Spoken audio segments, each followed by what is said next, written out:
ॲक्टिंगच्या फील्डमध्ये कॉम्पिटिशन सध्या आजच्या काळामध्ये नक्कीच खूप जास्त आहे. लुक्स आणि तुमचा अभिनय याचं प्रमाण, त्याच्यानुसार जजिंग होण्याचं प्रमाण हे प्रत्येक प्रोडक्शन हाऊसनुसार आणि डिरेक्टरनुसार बदलत असतं. या क्षेत्रामधली तुमची जागा, तुम्ही लुक्स किती वापरता आणि अभिनय किती वापरता आणि कुठे, याच्यावरती जास्त अवलंबून असते. पण या क्षेत्रामध्ये यशाची खात्री ही मात्र नक्कीच आहे.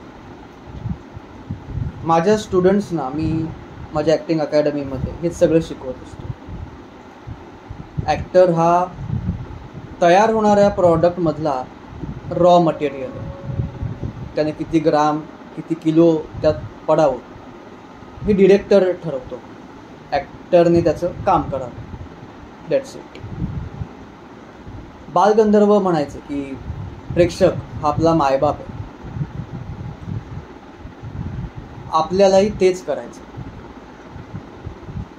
त्याला जे काही आवडतं ते करणं हा आपला जॉब आहे.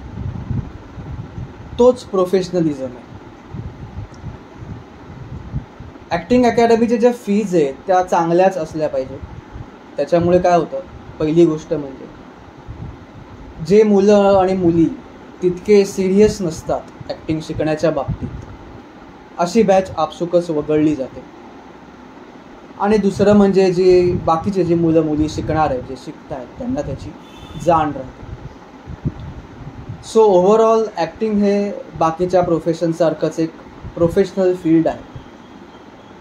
ते तसंच करावं.